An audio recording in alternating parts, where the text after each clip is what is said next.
નમસ્કાર વિદ્યાર્થી મિત્રો, પ્રજ્વલિતો જ્ઞાનમય પ્રદીપ જેની સાથે આજે આપણે ફરી મળ્યા છીએ 14મા ચેપ્ટરની અંદર આજે 7મો લેક્ચર આપણે લેવાના છીએ, જેમાં આપણે ખૂબ અગત્યની ટૂંકનોંધ છે આપણી નાઇટ્રોજન ચક્ર, જેની વાત આપણે કરવાના છીએ। આજે એક જ પ્રશ્ન આપણે જોવાના છીએ, નાઇટ્રોજન ચક્ર। આ પ્રશ્ન બીજી રીતે પણ પૂછાઈ શકે કે વાતાવરણમાં નાઇટ્રોજન સ્થાપન કેવી રીતે થાય છે તે સમજાવો। તો ખૂબ અગત્યની ટૂંકનોંધ છે નાઇટ્રોજન ચક્ર, તે આપણે આજે અભ્યાસ કરવાનો છે।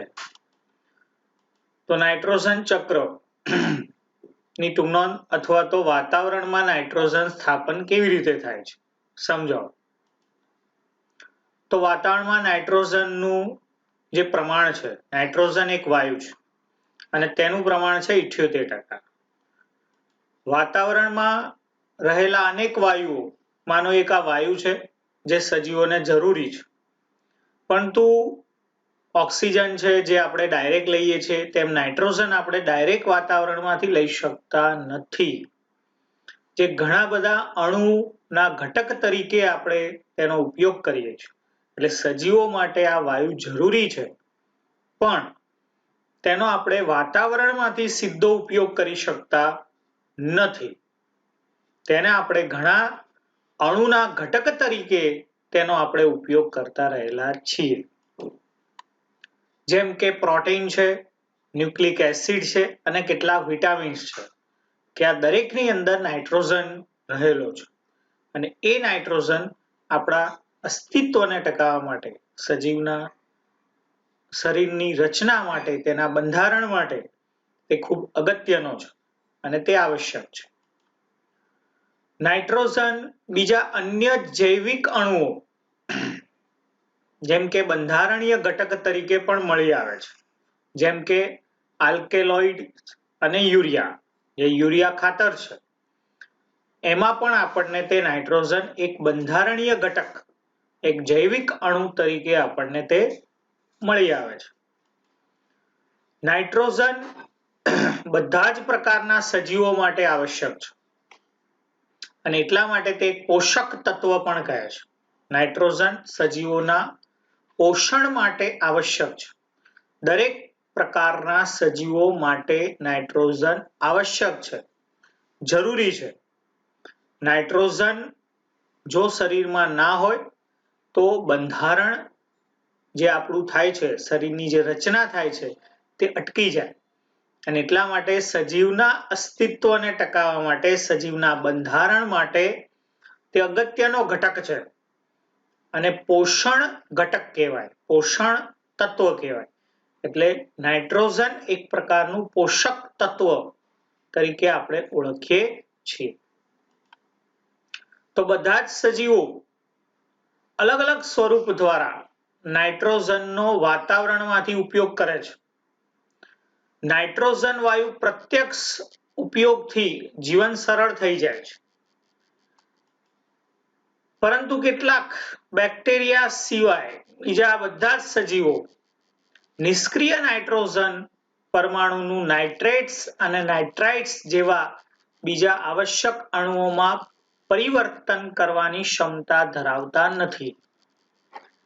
આનો મતલબ કે કેટલાક બેક્ટેરિયા જે છે, જે વાતાવરણમાં રહેલા નાઇટ્રોજન વાયુનો પ્રત્યક્ષ ઉપયોગ કરી શકે છે, સીધો, પણ બીજા સજીવો કે જે વાતાવરણમાં રહેલો નિષ્ક્રિય નાઇટ્રોજન છે, તેને આપણે નાઇટ્રેટ્સ કે નાઇટ્રાઇટ્સ કે જે સ્વરૂપે આપણને નાઇટ્રોજન જોઈએ છે, તે અણુ સ્વરૂપનું પરિવર્તન કરવા માટે સક્ષમ નથી। એટલે એ પ્રકારનું રૂપાંતર તે આપણે કરી શકતા નથી। એનો મતલબ કે વાતાવરણમાંથી આપણે સીધો નાઇટ્રોજન લઈ શકતા નથી। બાકી વાતાવરણમાં તો નાઇટ્રોજન 78% છે, આપણે એટલે વનસ્પતિ પણ નથી લઈ શકતી અને અન્ય પ્રાણીઓ, સજીવો નથી લઈ શકતા। કેટલાક માત્ર બેક્ટેરિયા જે છે, તે જ માત્ર તે નાઇટ્રોજનનો સીધો ઉપયોગ કરે છે, જે પોતાનું અસ્તિત્વ ટકાવવા માટે તે સરળતાથી તે પોતાનું જીવન ચલાવી શકે છે. તો નાઇટ્રોજનનું સ્થાપન કરવા વાળા જે બેક્ટેરિયા છે, જે મુક્ત જીવી હોય છે અથવા દ્વિદળી વનસ્પતિ છે, કેટલીક દ્વિદળી વનસ્પતિ છે અને કેટલાક બેક્ટેરિયા જે મુક્ત જીવી છે, જે નાઇટ્રોજનનું જમીનમાં શું કરે છે? સ્થાપન કરે છે. અને એ જમીનમાં નાઇટ્રોજનનું સ્થાપન થયા પછી તે નાઇટ્રોજનનો વનસ્પતિ ઉપયોગ કરશે અને ત્યાર પછી પ્રાણીઓ તેનો શું કરશે? ઉપયોગ કરશે. તો આ રીતે નાઇટ્રોજનનું સ્થાપન થાય છે. સામાન્ય રીતે નાઇટ્રોજનનું સ્થાપન કરવા વાળા બેક્ટેરિયા સિમ્બિકુળની મૂળગંડિકામાં, સિમ્બિકુળની વનસ્પતિ છે જે કઠોળ કહેવાય, જે કઠોળ વનસ્પતિ છે તે એક પ્રકારની શું કહેવાય? સિમ્બિકુળની વનસ્પતિ, અને તેના મૂળની અંદર જે એક વિશિષ્ટ રચના હોય છે જેને મૂળગંડિકા કહે છે. અને આ મૂળગંડિકામાં રાઇઝોબિયમ નામના બેક્ટેરિયા હોય છે. નામ યાદ રાખજો. કયા નામના? રાઇઝોબિયમ નામના બેક્ટેરિયા હોય છે જે નાઇટ્રોજનનું જમીનમાં સ્થાપન કરે છે. એટલે કે વાતાવરણમાં રહેલો નાઇટ્રોજન જમીનમાં લઈ જવાનું કામ તે સિમ્બિકુળની મૂળગંડિકામાં રહેલા રાઇઝોબિયમ નામના બેક્ટેરિયા દ્વારા થાય છે. આ બેક્ટેરિયા સિવાય નાઇટ્રોજન પરમાણુનું નાઇટ્રેટ્સ અને નાઇટ્રાઇટ્સ જે ભૌતિક ક્રિયાઓ દ્વારા પરિવર્તન થાય છે. આ બેક્ટેરિયા જે નાઇટ્રોજનનું જમીનમાં શું કરશે? સ્થાપન કરશે.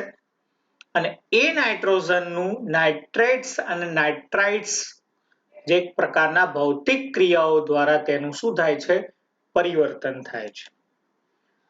બીજું, વીજળીના જ્યારે ચમકારા થાય છે ત્યારે ઊંચા તાપમાને અને ઊંચા દબાણે નાઇટ્રોજનને નાઇટ્રોજનના ઓક્સાઇડમાં તે ફેરવે છે. જ્યારે વીજળીના શું થાય છે? ચમકારા, ત્યારે વાતાવરણમાં રહેલો જે નાઇટ્રોજન વાયુ છે તે ઊંચા તાપમાને ઊંચા દબાણે નાઇટ્રોજનને નાઇટ્રોજનના ઓક્સાઇડમાં તે શું કરે છે? ફેરવે છે. આમ શું થયું વિદ્યાર્થી મિત્રો? કે વાતાવરણમાં રહેલો જે નાઇટ્રોજન છે સીધો સજીવમાં નહીં જાય. સૌથી પહેલા નાઇટ્રોજનનું સ્થાપન થાય છે. નાઇટ્રોજનનું ક્યાં સ્થાપન થશે? તો જમીનમાં સ્થાપન થશે. તો પહેલા સિમ્બિકુળની મૂળગંડિકામાં રહેલા રાઇઝોબિયમ નામના બેક્ટેરિયા તેને જમીનમાં લઈ જશે. નાઇટ્રેટ્સ અને નાઇટ્રાઇટ્સમાં તેનું રૂપાંતર થશે. વીજળીના ચમકારાને કારણે નાઇટ્રોજન ઓક્સાઇડમાં તેનું શું થશે? રૂપાંતર થશે. ઓક્સાઇડ પાણીમાં ભળી જશે, જે નાઇટ્રિક એસિડ, નાઇટ્રસ એસિડ બનાવશે. જ્યારે વરસાદ પડશે તે જમીનની સપાટી પર આવશે અને તે સજીવ તેનો શું કરશે? ઉપયોગ કરશે. શું થયું અહીંયા? વીજળીના ચમકારા થયા, નાઇટ્રોજનને નાઇટ્રોજન ઓક્સાઇડમાં ફેરવશે, ઓક્સાઇડ પાણીમાં ભળી જશે, નાઇટ્રિક એસિડ, નાઇટ્રસ એસિડ તે બનાવશે, વરસાદનું પાણી જમીન ઉપર પડશે, જમીન પાણીને શોષી લેશે, વનસ્પતિ તે પાણીનો તે ઉપયોગ કરશે. આ રીતે નાઇટ્રોજનનો ઉપયોગ થાય છે. અહીંયા નાઇટ્રોજનનો સીધો ઉપયોગ થતો નથી.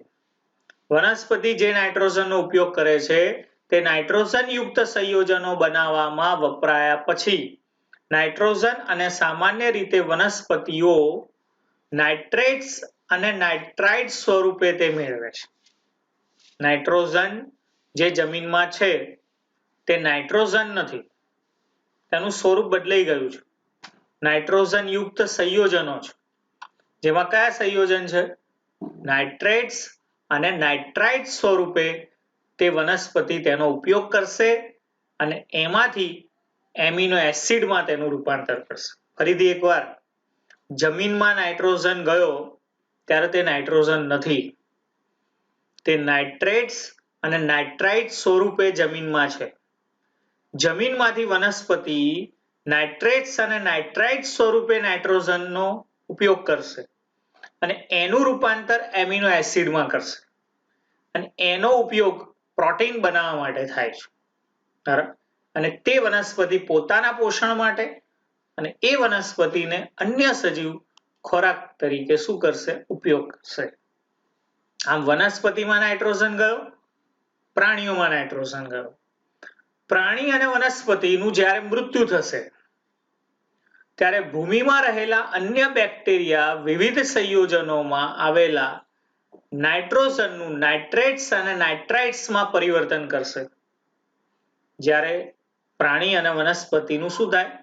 મૃત્યુ થાય ત્યારે તેના જે મળમૂત્ર છે, તેના મૃતદેહો છે, એ બધા જમીનમાં જાય અને એ જમીનમાં ગયેલા જે મળમૂત્ર અને મૃતદેહો છે જેમાં જટિલ કાર્બનિક પદાર્થો છે એટલે કે નાઇટ્રેટ્સ અને નાઇટ્રાઇટ્સ છે, જેનું ડિનાઇટ્રિફિકેશન થશે. જે અન્ય બેક્ટેરિયા એટલે સુડોમોનાસ નામના બેક્ટેરિયા, નામ યાદ રાખજો, તમારી ચોપડીમાં નથી. જમીનમાં નાઇટ્રોજનનું સ્થાપન કરવા વાળા બેક્ટેરિયા રાઇઝોબિયમ નામના બેક્ટેરિયા, હવામાં રહેલો નાઇટ્રોજન જમીનમાં લઈ જાય તે રાઇઝોબિયમ નામના બેક્ટેરિયા. હવે નાઇટ્રોજન ક્યાં છે? તો જમીનમાં છે. જમીનમાંથી નાઇટ્રોજન હવામાં જવું જોઈએ અને એ જમીનમાંથી નાઇટ્રોજનને હવામાં લઈ જવાનું કામ સુડોમોનાસ નામના બેક્ટેરિયા કરે અને એ બેક્ટેરિયા વિવિધ સંયોજનોમાં રહેલા નાઇટ્રોજનનું નાઇટ્રેટ્સ અને નાઇટ્રાઇટ્સમાં પરિવર્તન કરે છે અને બીજા પ્રકારના બેક્ટેરિયા આ નાઇટ્રેટ્સ અને નાઇટ્રાઇટ્સને નાઇટ્રોજન તત્વમાં શું કરશે? ફેરવશે. શું થયું વિદ્યાર્થી મિત્રો? હવામાં નાઇટ્રોજન હતો, સિમ્બીકુંડની વનસ્પતિ વીજળીના ચમકારા દ્વારા તે જમીનમાં ગયો. જમીનમાં ગયો એટલે nitric acid, nitrous acid, nitrates અને નાઇટ્રાઇટ સ્વરૂપે ગયો.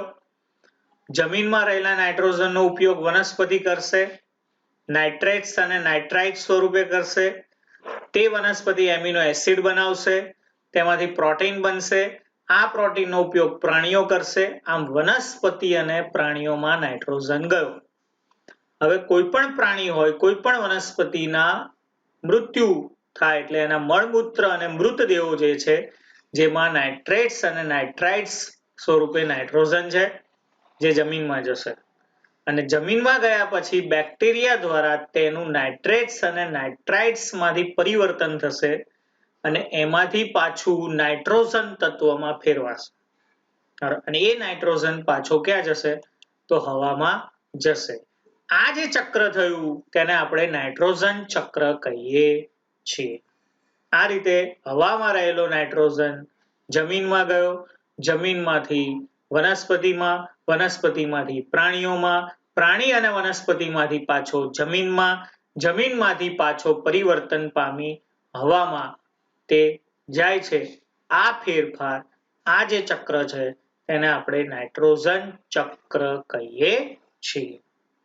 તો નાઇટ્રોજન વાતાવરણમાં પોતાના મૂળભૂત સ્વરૂપથી પસાર થતા ભૂમિ અને પાણીમાં સાદા અણુઓના સ્વરૂપમાં શું થાય? ફેરવાય છે. તો આ રીતે નાઇટ્રોજન ચક્ર તે હવામાં રહેલો નાઇટ્રોજન, હવા, જમીન આ અજૈવ ઘટક છે. એટલે નાઇટ્રોજન ક્યાં હતો? અજૈવ ઘટકમાં.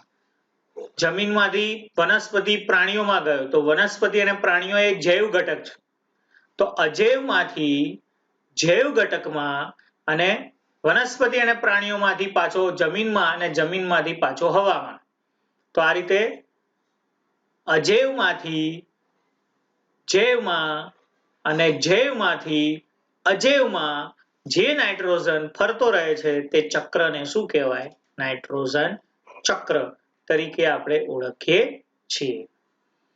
સજીવોમાં વધારે જટિલ અણુના સ્વરૂપમાં તે ફેરવાય છે અને પાછો તે વાતાવરણમાં શું થાય છે? ફરે છે. તો સામાન્ય સ્વરૂપે તે પાછો વાતાવરણમાં પાછો જાય છે.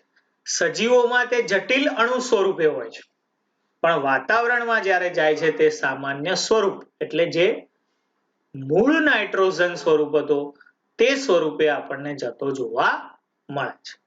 તો આ રીતે નાઇટ્રોજન ચક્રની આપણે ટૂંક નોંધ એના મુદ્દા તે આપણે જોયા. નાઇટ્રોજન ચક્રની ટૂંક નોંધ પૂછી હોય તો તમારે આકૃતિ પણ દોરવાની છે. બરાબર, તે આકૃતિ અહીંયા તમારી સામે આપણે મૂકેલી છે, જે આ પ્રકારે તમારે આખી આકૃતિ દોરવાની છે. વાતાવરણમાં નાઇટ્રોજન 78%, નાઇટ્રોજનનું સ્થાપન થયું જમીનમાં, લીલી વનસ્પતિએ તેનો ઉપયોગ કર્યો, તે લીલી વનસ્પતિએ પ્રોટીન બનાવ્યું જે પ્રાણીઓ તેનો ઉપયોગ કરશે. લીલી વનસ્પતિ અને પ્રાણીઓમાંથી એમોનીકરણ પ્રક્રિયા છે જેમાંથી એમોનિયા બનશે, અને વનસ્પતિમાંથી એમોનિફિકેશન પ્રક્રિયા છે જેમાંથી એમોનિયા બનશે. આ રીતે નાઇટ્રાઇટ્સ અને નાઇટ્રેટ સ્વરૂપે તે પાછો વાતાવરણમાં જશે, વનસ્પતિમાં જશે. અહીંયા નાઇટ્રિફિકેશન પ્રક્રિયા થશે, જે વાતાવરણમાં રહેલો નાઇટ્રોજન જેનું વાતાવરણ અને ઔદ્યોગિક સ્થાપન થશે અને તે નાઇટ્રેટ્સ સ્વરૂપે ફેરવાશે. એટલે નાઇટ્રેટ્સ અને નાઇટ્રાઇટ્સ જે છે તેનું ડીનાઇટ્રિફિકેશન થશે, એટલે પાછો તે જમીનમાંથી ક્યાં જશે? વાતાવરણમાં. તમારે આ પ્રકારે આકૃતિ આખી દોરવાની છે. બરાબર, ટૂંક નોંધ તમારે લખવાની છે 2 વખત. આકૃતિ પણ તમારે 2 વખત દોરવાની છે. મોસ્ટ આઈએમપી ટૂંક નોંધ છે. પરીક્ષાની અંદર આ ટૂંક નોંધ ખાસ પૂછાય છે અને ખાસ યાદ રાખવાની છે. આકૃતિ એકદમ સરળ છે. ટૂંક નોંધ 2 થી 3 વખત તમે વાંચો, 2 વખત લખવાની છે, આકૃતિ પણ 2 વાર દોરવાની છે અને સારામાં સારી રીતે આ ટૂંક નોંધ તમે તૈયાર કરો. બરાબર, તે આશા સાથે આજનો પીરિયડ આપણે પૂરો કરીએ છીએ. ફરીથી એવું લાગે તો આ વિડીયો જુઓ, ટૂંક નોંધ વાંચો, 3-4 વખત વાંચો, 1-2 વખત લખવાની, 2 વખત લખવાની છે, 3 થી 4 વાર વાંચો. એટલે અજૈવમાંથી નાઇટ્રોજન જૈવમાં જશે અને જૈવમાંથી અજૈવમાં જશે. આ જે સ્ટેપ છે એ તમારે યાદ રાખવાના છે અને આ પ્રમાણે આજનો લેક્ચર આપણે પૂરો કરીએ છીએ.